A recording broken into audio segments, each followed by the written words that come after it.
George Weidenfeld is a fascinating character. He was born in Vienna, Austria, came from a long line of rabbis. His mother's has a family tree going back to the 16th century. And George himself came over to England just before the Second World War, like so many.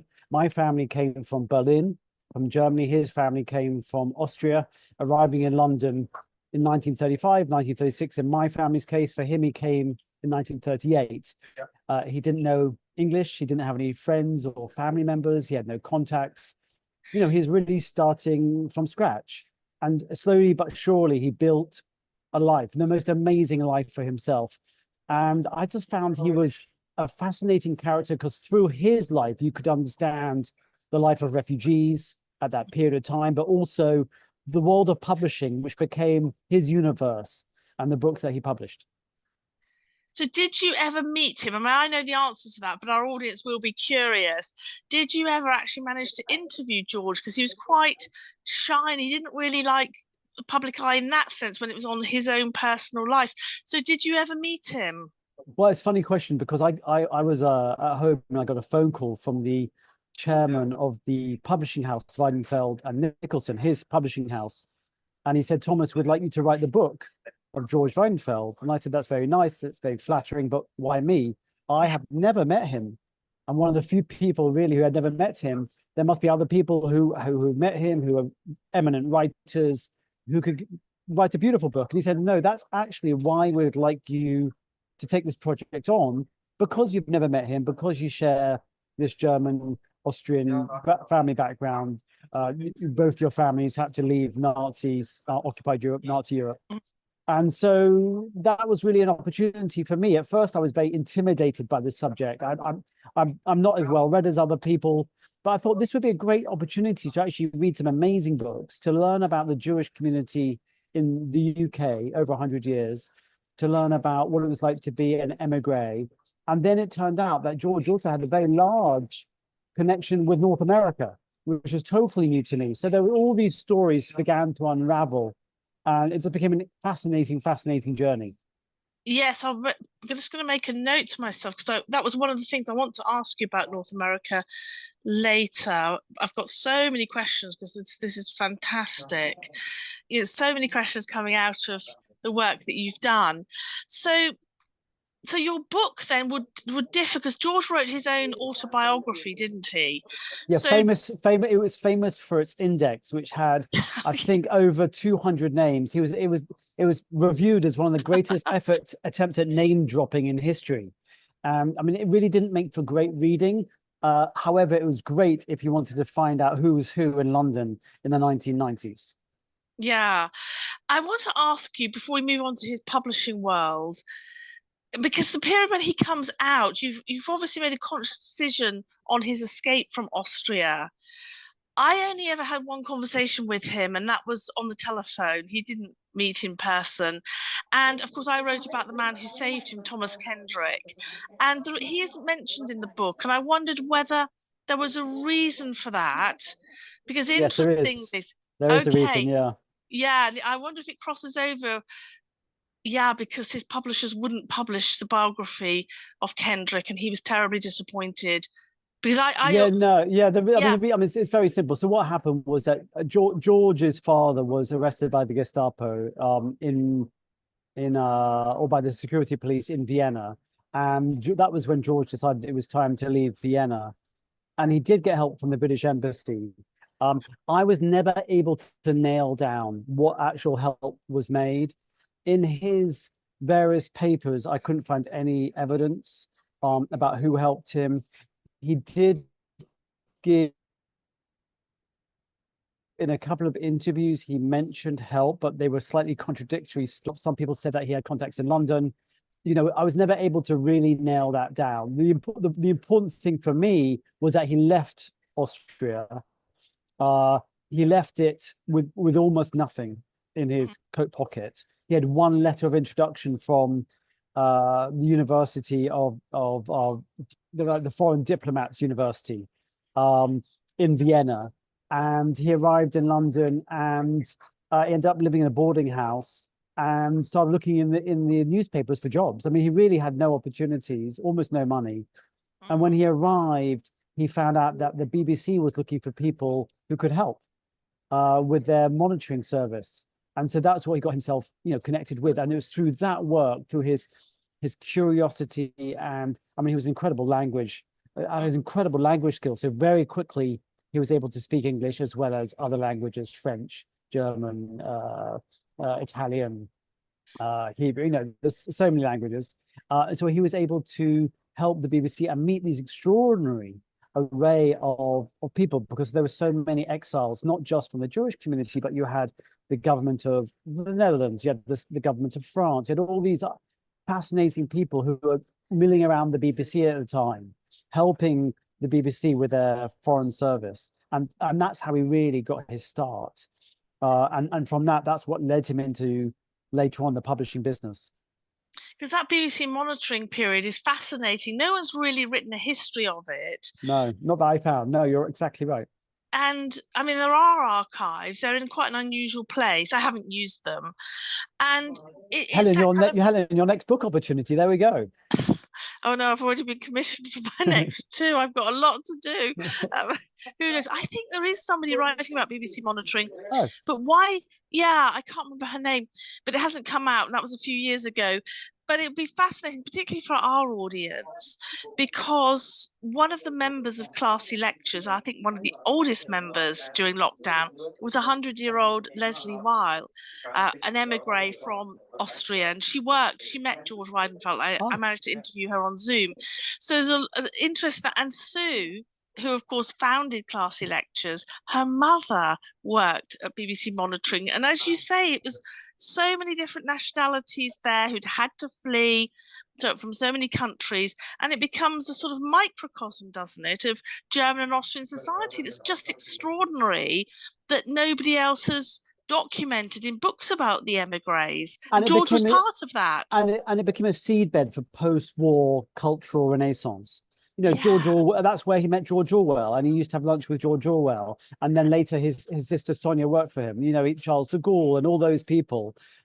He met people who started setting up a new magazine with him after the war, which then led to his publishing company. That's where he wrote his first book, George, with another member of the BBC monitoring service. And that's when he quickly discovered he didn't like to write. He loved the business of publishing. He loved the negotiating, the ideas formation, the packaging. He liked the coming up with the kind of the journey of the book. Okay. But he didn't like sitting down at a typewriter day after day. It was too taxing for him. He didn't like the laborious nature of it.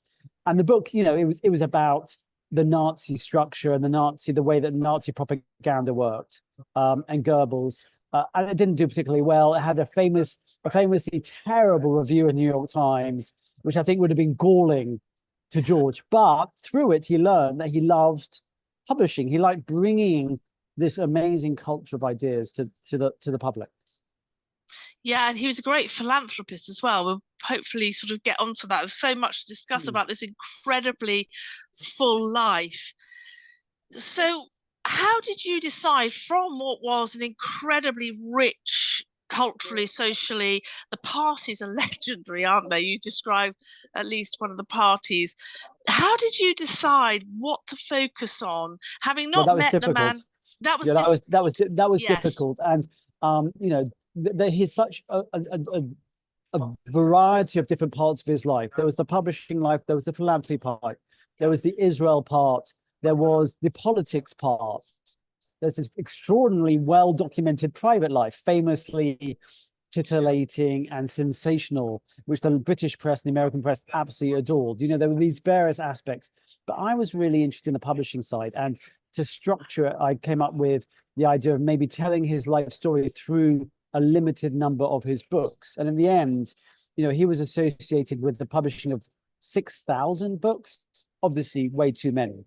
So in the end, I limited it to 19 of his most famous books, but also books that you could tell the various beats of his life. So there would be a narrative. It was a narrative device.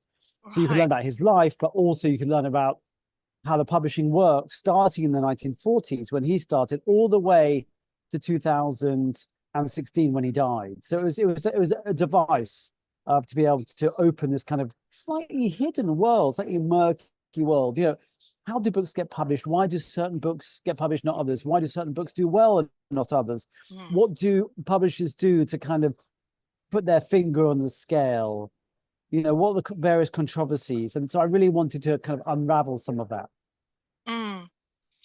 So could you just give us an idea about his start in publishing? Because I think, that's one of the things our audience will be very keen to know. I know they're going to read the book, but, publishing, because as you said, because of his experience in BBC monitoring, so he wouldn't necessarily have been growing up thinking, as he gets into his teenage years, no, there's no way you would have. You might love writing, you might like sport, you might think you'll become a lawyer, but for him, he wanted to be a diplomat. I mean, he went to diplomat school. He always saw himself in the foreign service. Yeah. So do you think he made the right choice in his career? How do you sort of give us a little bit about that early period of publishing? Because it's a huge step, isn't it? Because he's not the only one. I'm thinking in my mind, well, perhaps it's not a very good parallel with Maxwell, who also creates this empire with huge connections, with support for Israel, of course, did incredible work for Israel, for everything else that went wrong. So do you want to sort of talk us around some of that? Sure. So he comes out of the war, comes out of the BBC, he meets these extraordinary people, and he and a couple of others set up this magazine called Contact Magazine. It's almost like the New Yorker, but for London.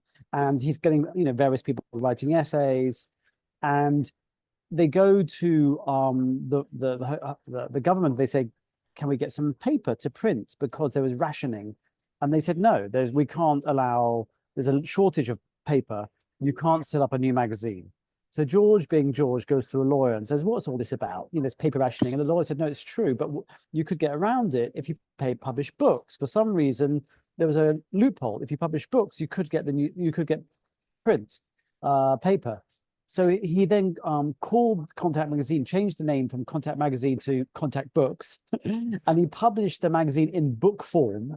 And he gathered the material. It had a hardback. It was published maybe twice a year.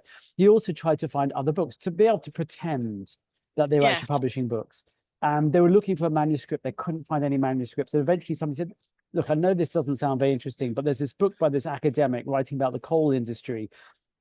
You'll probably be interested, but why don't you do that? And so George said, okay, whatever it's about, let's do that. We have to pretend to be a book publisher.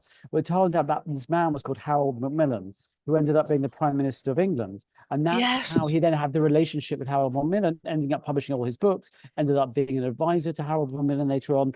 He was then ennobled by Harold Macmillan, famously in this very controversial list called the Lavender List. So all these things had unintended consequences, but it starts with this magazine called Contact Magazine. And famously, George Orwell submitted what became an incredibly famous essay about writing, which George turned down. Which then it was published elsewhere. But anyway, after about a year or so, he then realized he actually would like to get into the publishing business. And he met this guy called Nigel Nicholson. I don't know if you know the Bloomsbury set. He was the son of Vita Sackville-West and Harold Nicholson, a diplomat and writer, very much part of the British establishment, the Bloomsbury set. So his mother, Vita, was lovers with Virginia Woolf. Yes. Orlando is meant to be based on Vita Sackville-West. So, you can imagine the kind of circles, the river that he was swimming in.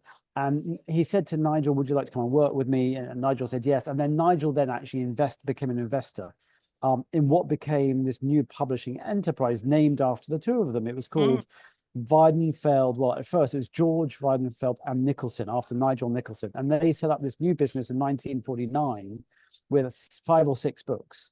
A lot of them were non-British writers. At least 2 of them were ex-Nazi writers. George was controversially believed that it was important to publish works by senior Nazis to understand their thinking, to understand what happened, so it never happens again. And that was the launch of the list, which didn't get much attention. There wasn't really much interest, but it was the beginnings of what became this extraordinarily famous, successful, celebrated book publishing company. Mm. Yeah, they certainly turned it into a huge success. And he was still on the board, wasn't he, when it later became Orion Publishing, and still is Orion Publishing.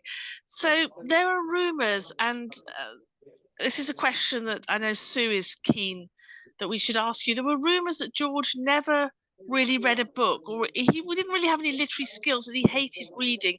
Is that actually true, or is that just a rumor that's kind of going around Yeah, in no, it's the not true. I mean, no, I mean, emigre circles? he was a voracious reader. He Okay. consumed books. He had an enormous library. He was fascinated by the written word. He absolutely adored books. Um, what is true is that he was not a hands-on editor. You know, Okay. he wasn't the kind of publisher who would go line by line, who would sit with the writer and say, you know, on page 56, you've done this. Have you thought about that? You know, on page 72, maybe, you know, the narrative arcs aren't working. You know, that's not what he would do.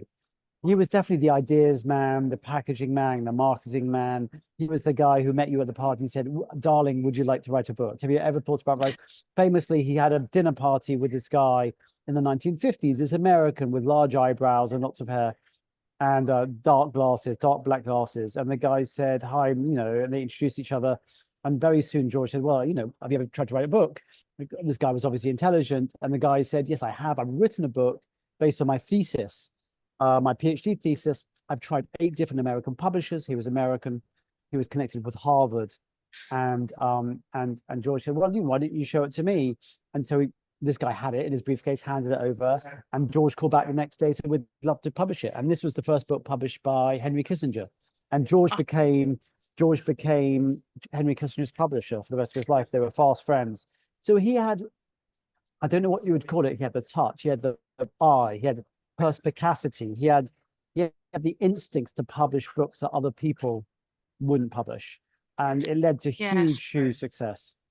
So you don't think then it's just luck on his side? You think there's something, but anyone else couldn't have made it work in the And same look, way?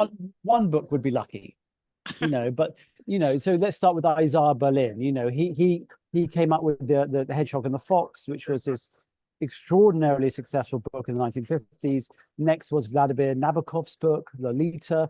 He was the first person to publish it in English language in Britain. It was already published in France in a small amount. In the States, it had been published, but in the UK and Commonwealth, there was a ban on publishing it, and he had to take on the establishment. You know, very courageously, he published that, and then he published all of Vladimir Nabokov's books. Mary McCarthy's book, The Group, also very controversial, banned in Australia. He published that, huge success. James Watson, The Double Helix, another massive success, and on and on and on. So if it's, you know, 1 or 2 successes, but this guy was like, he was a rainmaker. He'd hit it, he'd hit it, he'd hit it again. You know, I think there was something remarkable about him, and very brave. Look, Mm. we can get into some of the problems, and there were problems, but certainly at the beginning of his career, he was a real champion of writers. You know, you know, he believed in the quality of writing, even if people maybe have been offended or upset, you know, or disgusted by the contents. If it was good writing, he wanted to publish it. You Oh, know, and you that's see that with and you see him. That's why you see him publishing all these books by Nazis at the same time. You know, the year after he started this publishing house, he said to Nigel, "said Look, I'm sorry, but I have to go away for a while." And he ended up being the chief of staff for the first president of Israel, Chaim Weizmann. And that's how he met all these future prime ministers and presidents of Israel, and later published most of their biographies or autobiographies. And so mm. at the same time, it's quite interesting. He was known for publishing, going to publish all these Nazi leaders, but also publishing all these Israeli prime ministers and presidents. And he always said, Israel came first. That was always number one. It came Yeah. before everything else. Israel came first for George. Mm. Yeah, because to look at it on the face of it, it looks incredibly controversial. You know, what is this Austrian emigre doing? Publishing, you know, giving a voice to that, you know, those Nazi leaders. I mean, Albert Speer, of course, was one of those. Martin Yeah. Bormann, Adolf Yes. Hitler, Rudolf Höss, you know, and on and on and on. But his argument was we need to know who they are. But what he would do is he'd always invite an academic to write the introduction, to set the context, Right. to be able, and they would go through and they would say, you know, you're going to read this book, but this is, you know, obviously self-serving, it's incorrect, you know, this person committed these horrendous crimes. Don't believe what you take things with a pinch of salt. You know, they would set the frame. He didn't believe in just publishing the books without any context. He thought that was irresponsible. Yeah, and I suppose living through that occupation where the freedom and is taken away in Austria, in a way, I can understand why he Right. valued so much the freedom of speech. And I mean, this wasn't on my list of questions to ask you, but I'm just wondering, he would struggle, wouldn't he, today? I mean, although he passed away less than 10 years ago, but wouldn't he struggle today with this sort of woke, am I okay to ask you, with this sort of woke society where we can and can't Of say course you things? can. Of course. I mean, I asked this of Matthias Döpfner. And Matthias Döpfner is a chairman of or CEO of a large German publishing house, but he Mm, also owns Politico, the online newspaper. And I asked him about this, and he was a dear, dear friend of George. They were very close. And Matthias Döpfner said no, he did not believe in wokeness or political correctness. You know, he was a champion of free speech.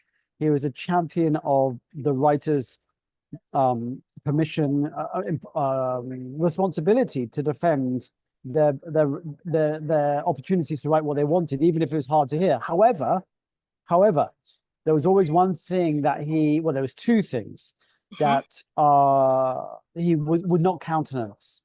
So, you know, he did defend Vladimir Nabokov and Lolita. He did defend Mary McCarthy and the group.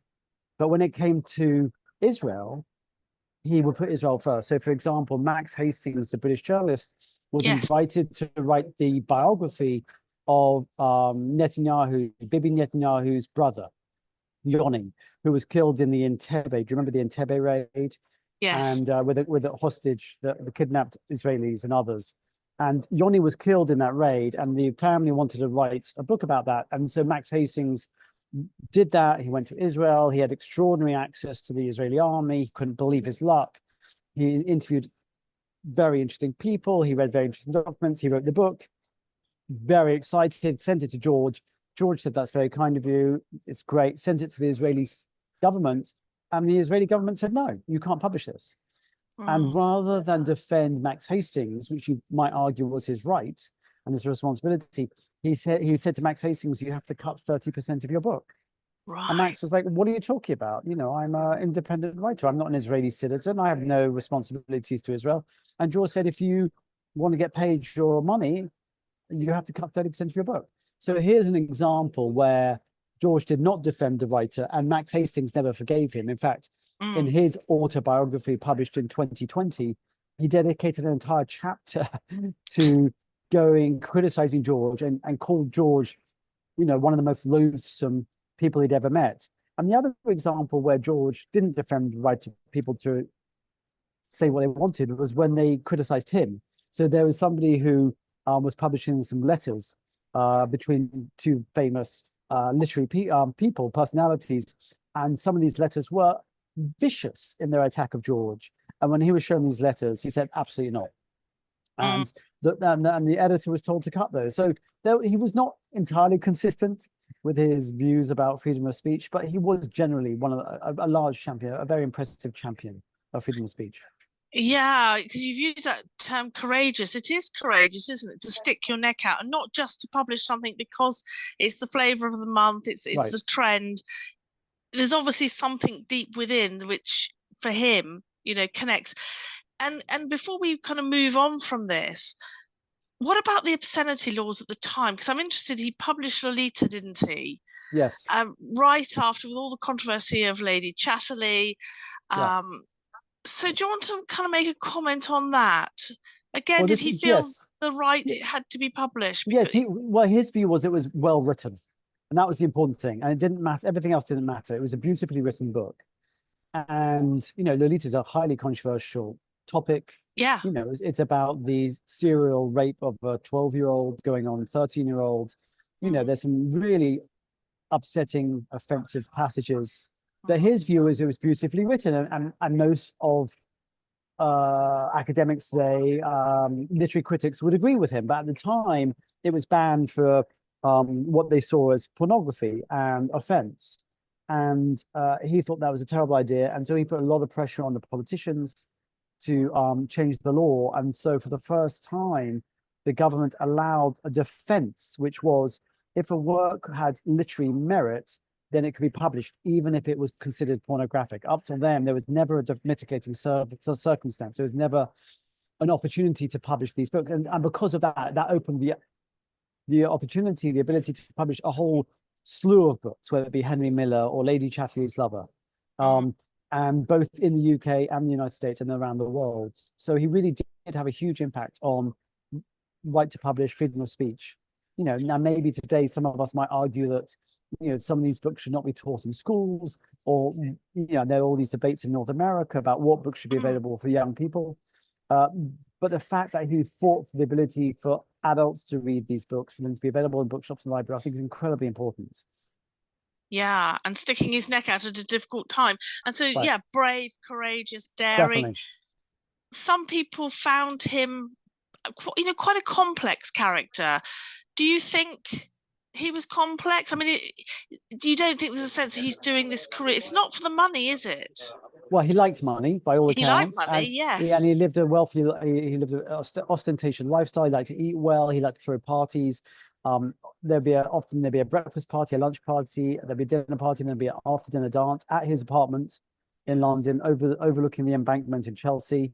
You know, he was famous for his contacts, whether it be presidents or kings or rock stars or actors or other people, and he loved to put people together. That was all definitely George. You know, he was one of the world's great networkers, and yet, and this is interesting, he was a deeply, deeply lonely man from his very, very early childhood. And maybe this is why he had such a large appetite, a vast appetite for seeing people, socializing. Deeply, deeply lonely man. He would call somebody up at 11 o'clock at night and just plead with them to come over to his house, to sit on his bed and just talk to him. He would call people in the middle of the night and just want to hear their voice. So he was a complicated person. He was much adored by a large number of people, but also loathed by a large group of people, whether it be for his business practices.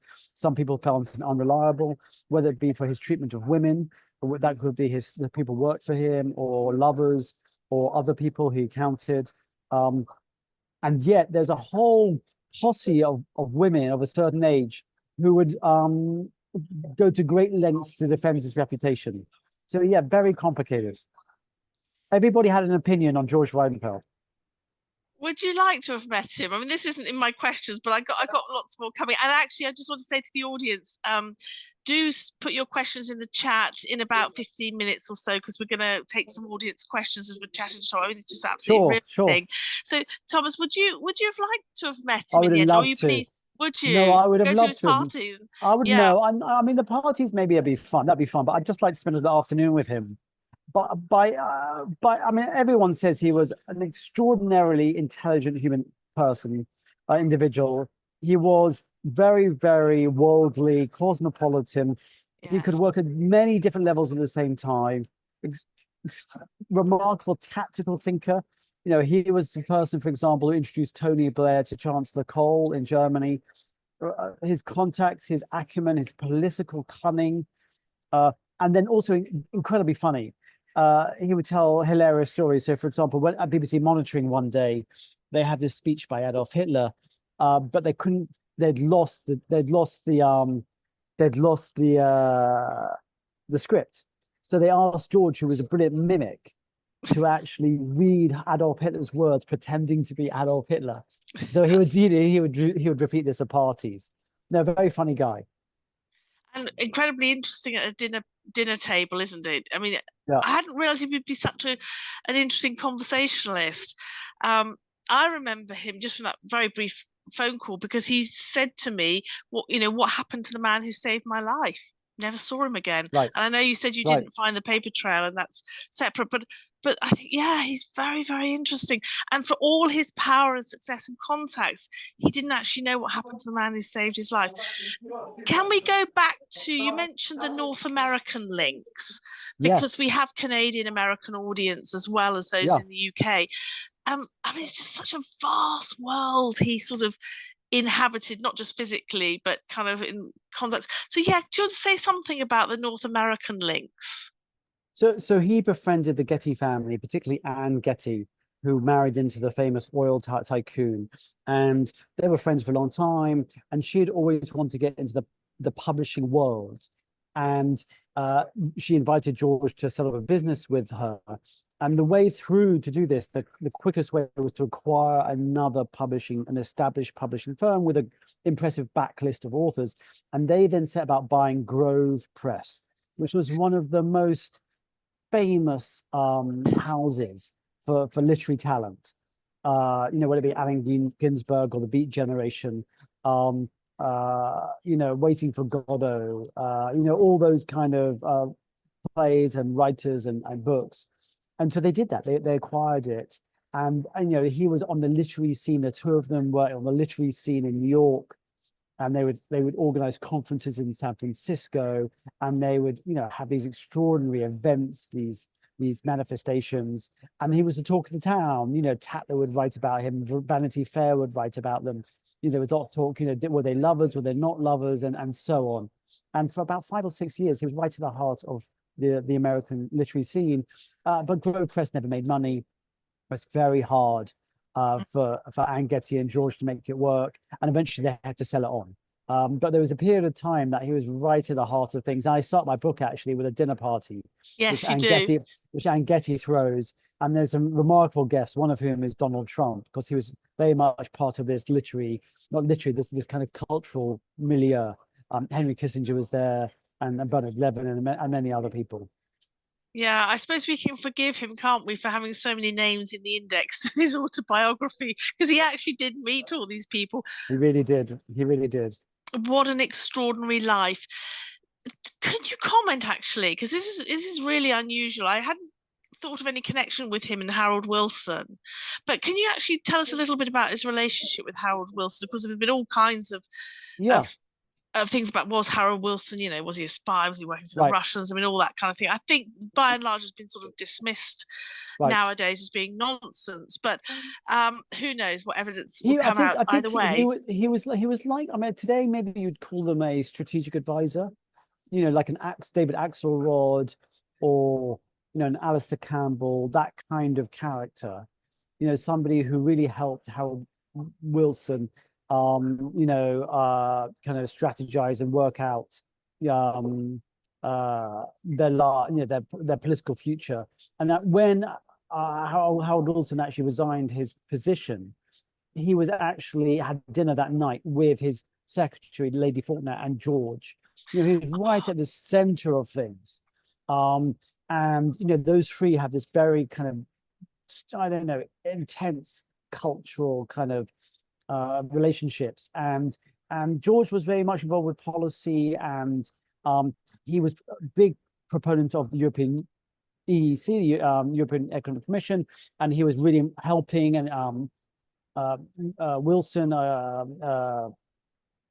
with a vote, I think the vote in favor of joining the EEC, what became the European Union. Mm. He would help bring business leaders and various people to that. So he was much more than a publisher. He was much more than even an intellectual. He was very much involved with politics. He then was made a baron, and he sat in the Lords. He didn't do that much. There are some people who go to the House of Lords and the second chamber who really get involved with politics. I wouldn't say he didn't give that many speeches. And when he did, for example, on Israel, he invited them to actually look at it, which is extraordinary. I found this speech that he gave where he sent it off to the Israeli ambassador for their comments, and they actually edited it. I mean, that for me, that's a remarkable thing, that a foreign power, Israel's not, in Britain it's foreign power, but he actually shared it with the foreign power to edit before he actually read the speech. Again, I think that's super interesting in terms of his loyalties. And he was accused of having split loyalties, George was. He ended up being buried actually in Jerusalem, married in Jerusalem. He helped fund set up the various universities. So he was very actively involved with the Jerusalem International Book Fair. He was very involved. Never though wanted to live in Israel. He felt that his life was very much more interesting based in London, but visited for many years on a semi or annual basis to Israel. I had many friends. One of his great friends was the mayor of Jerusalem, Teddy Kollek. Yeah. Kollek, yeah, who actually was the best man at his wedding. Oh, was he? Because Mm. Teddy Kollek was left Vienna, didn't he, in about 1935, if I'm not Yeah, mistaken? exactly. Becomes the first mayor of Jerusalem. And actually, as I discovered, Teddy Kollek did a bit of work in World War II, did his own stuff working for military intelligence, for our British military intelligence. Is that Um, right? yeah, yeah, he worked for MI9. He was the liaison, yeah, in British mandated Palestine. And then George and Teddy had this argument about Kurt Waldheim, who was the president of Austria, who had been a friend of George's in Vienna and helped him out when other people didn't. And then when it came for Kurt Waldheim, who was previously the head of the UN, and then he ran for the president, the New York Times and others discovered that he'd actually had this Nazi past, which he denied. Mm, And George actually published his autobiography in which he very carefully omitted that part of his history. And George defended him. And Teddy Kollek is like, what are you doing? Really criticized George. And there are these remarkable letters between the two of them where George is pleading for Teddy to support him. And Teddy Kollek says, no, you've made the wrong decision here. But again, it shows interesting loyalty from George that he supported this childhood friend who'd shown him support in times of difficulty. Later, I think regretted it. He didn't publish any more of Kurt Waldheim's books, but I mm, know Waldheim and his wife were very grateful for it. mm. So again, a complicated character. He is, and what your book does, it gives us far more understanding. Albeit mainly from the publishing perspective of a man that we're in danger of forgetting if we're not careful. But he's a man overarching that whole emigre experience. What about his family? I'm hoping in the meantime, we're doing the last few questions. If you keep the chat coming through now, and we'll be asking some questions in a moment. Can you give us a sense of his family? Because most people will not know about his family. As you said, he married his wife, who she's still alive, isn't she? Married in Jerusalem.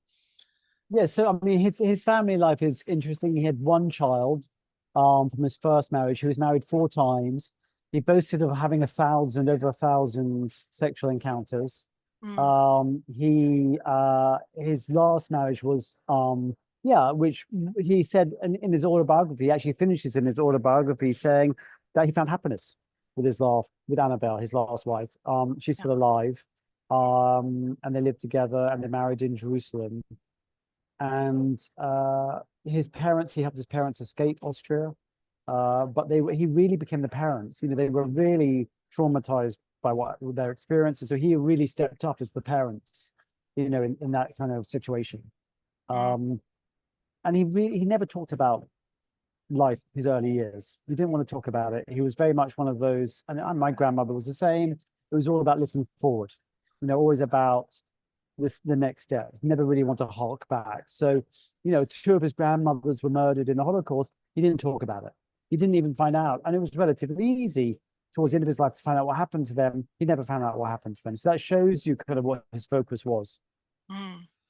Yeah, that trauma and fear I found with a lot of veterans not wanting to go to that place because you don't know what it's going to do to you. They're afraid of perhaps the emotional aspect as well. You did hint that you've used George's papers because that's one thing I was going to ask you. What's happened to George's papers? Yeah, And that's a good question. Yeah, it's a good question. were Yeah. you able to use any papers relating any private papers, or maybe there's some in a national archive Yeah, somewhere so about so him? when I started, I asked George, the publishing company, what they had, and they basically had nothing. I'm like, what are you talking about? You asked me to write this book. You sure? And they said, well, we did have this publishing archive. And the publishing archive is, as you know, it's each book has its own file, and it'll be the contract and letters, and often they're fascinating. They said we have that, but we lost it, and we don't know how. Anyway, it turned out it was sold to a bookseller in Ireland, who then sold it on to Princeton. And this was during COVID. And I managed to persuade them. I was the first one in, and I managed to go. There was 405 boxes. That's hundreds of thousands of documents. And I No. spent a month there, and it was everything from the publishing files, but also arguments about what photocopier to buy, or the moving schedule, or copies of manuscripts. I mean, it was really, really interesting corporate documents. And then, so that's in Princeton, if people want to find it. Some remarkable letters from everybody from Truman Capote to, I don't know, Joan Didion. I mean, just amazing letter because he was totally across all these people. But then he had his own private archive which again the publishing company had lost track of, and they were paying for in an archive storage company in London. And I found those, and again that was amazing. And you know, 2 boxes full of his placement. You know, where does everybody sit for their dinner parties, and over 40 years, and various letters to Nabokov or his own private diaries. You know, I was really lucky to have access to these things. Oh, amazing. That's a dream, isn't it, for authors and Yeah, journalists. yeah. We do have a question that's come through in the chat. Just bear with me one I just was moment. going to say, Helen, while you're looking, I Yes. do realize I misspoke earlier. It was definitely Harold. It was Harold Wilson, not Macmillan, that the first book that he published. So it's the Prime Minister, Harold Wilson. I think I may have mistakenly said Macmillan, but anyway. Okay. So the question is, was there any material that you kind of had to leave out, whether consciously or otherwise? I mean, was there anything sort of controversial, or you run out of, well, you will definitely have run out of word count. Uh, so that's obviously an issue. Yeah, no, there was two things I found. I mean, basically, I had total control. The family had no control. The publisher had no control. So it was a totally independent decision. So I mean, almost entirely, you know, as you know, as a writer, you're always editing. Um, uh, One of the big tasks of a writer is actually what not to include and what to include. You know, Stefan Zweig said actually the most important skill in a writer is leaving things out, not putting things in. And so yeah, you know, there's a vast amount of material. I obviously that was the prime thing. There was a couple of things which I didn't include. One of them was a couple of articles in Private Eye, which made specific allegations about George and sexual misconduct at work. And they were very specific and disturbing.